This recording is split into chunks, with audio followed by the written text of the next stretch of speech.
Tatanzala mpanda sonya nzila nelekolo ya mine baindo bakobika na maboko mabino ye mayoye na yango ezali lobiko ya baindo baindo balinga te kombo kaka vutuka baindo balinga te kombo kaka vutuka ata ezali munene to ezali mokusa to ezali molaya to ezali moke kombo na yo kaka vutuka Tatanzala mpanda sonya nzila nelekolo ya mine baindo bakobika na maboko mabino ye mayoye na yango ezali lobiko ya baindo baindo balinga te kombo kaka vutuka o mawe o mawe o mawe o mawe o mawe o mawe moinde o mawe o mawe moindo o butuke oh mawe olinga te oh mawe butuke oh mawe na yo nanye oh mawe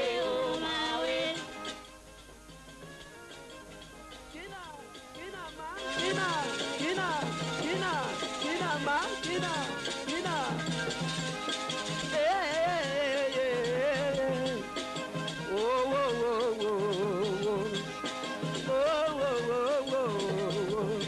Tatanzala mpanda tata talaka baindo pate malade tonde tata papa teleke tata bamorke tonde tata kina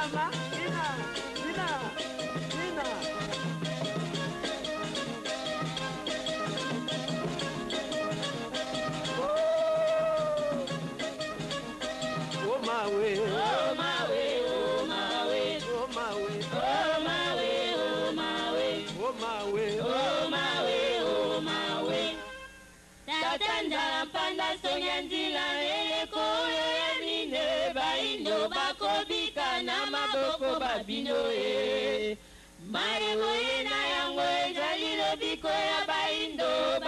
balinga te kombo kaka vutuka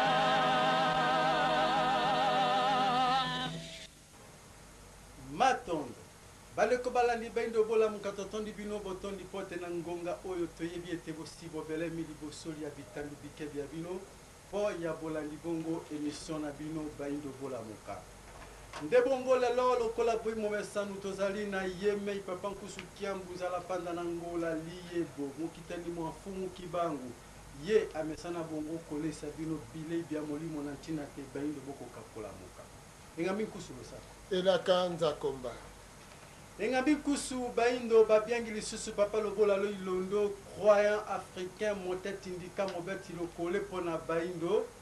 boko kabongo kosolola na bango awa na horizon 33 nde bongo teme ya biso ya lelo ezali bonzambe pe bonsomi la religion et la liberté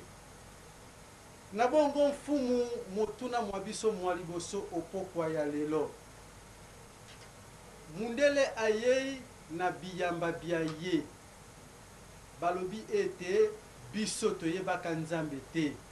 bakoko na biso bayebaka nzambe te bango bayekolakisa biso bonzambe balobi na biso ete mutu azalaki deshi c'est-à-dire asi akweyaka libosoli ya tata mokili mpo na lisumu lisantu nde bongo ye tata mokili ya kotinda mwana na ye ya likonzi Yesu Masiya akoka bongo kobikisa biso nde tobiki na masumu na biso tolongwe na pasi na kombo na Yesu kasi elongwa biso na pasi yango na makilama Yesu mundele kaka mutu azali na bomengo mundele kaka azali na nkita mundele kaka azali na esengo lelo nazalaki na ndeko mwasi moko mama filo na kanisi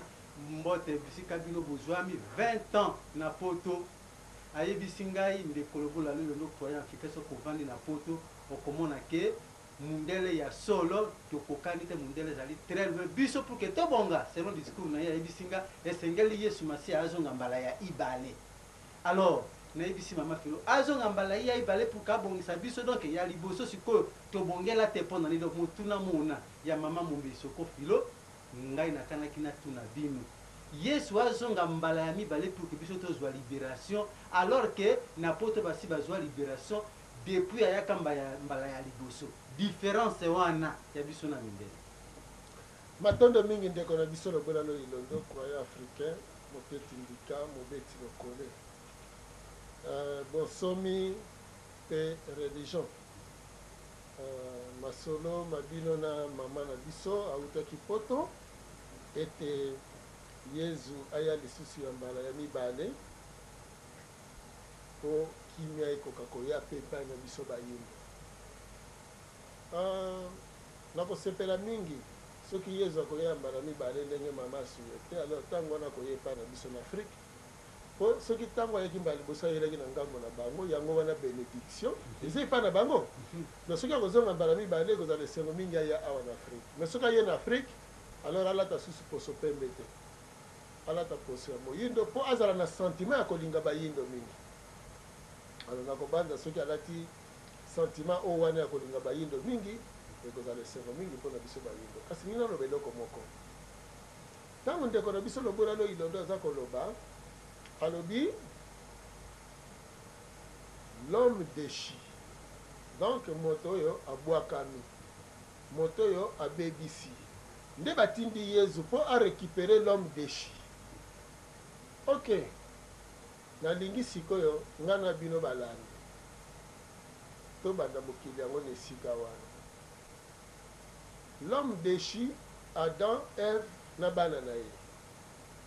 soki bango baza basali mokili mobimba baboti mokili mobimba yambo nanu libonza ya Kaye eboyisami ya Abel endimami ntango nzambe azondima libonza ya Abel soki Kaye aboma Abel te wapi place ya Yezu na relation ya nzambe na Abel oyo nzambe andimeli libonza ya Abel. Abraham balobi ami intime ya nzambe alors que Abraham aza parmi ba homme déchi parce que aza na descendance wana ya Adam homme déchi koko ya soi-disant ya humanité mais Abraham ake kondima ake kobima ami intime ya nzambe sans Jésus. Noé oyo babikisaki na déluge ayebaki ata kombo ya Yezu te mabikisami na kati ya déluge par quel amour nani arachetaka Noé mpo asepelisa motema ya nzambe omoni nani wana alors nzambe aponi Isaac aye kondima Jacob lokola ancêtre ya bana Israël batongi na ye alliance sans Jésus. Jacob ayebaka Yezu te mais Jacob abimi ancêtre ya libota liponami sans Jésus alors que Yezu aye kobotama dans l'Israël. la société de Jéhovah. Oui. Abraham aza avant Israël ye moko Jacob ye Israël Yezu abotami dans Israël. na kati ya Israël. Nani vrai réconciliateur? Est-ce que rachat ezali par le sang du Christ? Parce que Abraham mutakufelaka yete, Noé mutakufelaka yete. Voilà. Yango tonito lobate baye kobuka lokute epai ya bayindo alors pona yango Yezu te moto azali pona réconciliation na bato Yezu te moto azali pona rachat. Omoni Ismaël atongi alliance na nzambe tango Abraham abengani Agar na mwana nzambe atindi ange mobimba ange wana alobi nakozalisa ye koko ya bakoko mpo kolela na yo eyokani te epa tata nzambe. Ce n'est pas par le sang de Jésus. Récupérer nani Ismaël na Agar oyo nzambe abwaki e bakonfesaki nkombo ya Yesu te. Ismaël na nani na Agar mama na ye bakonfesaki nkombo ya Yesu te mpo bakoma na kati ya bolingo ya nzambe. Pourquoi ce qui ekomi epa bayindo ekoma conditionné que mpo na se réconcilier na nzambe il faut yeba nanu Yesu? C'est du pire mensonge. C'est du pire mensonge. Donc il a kabakata na lokuta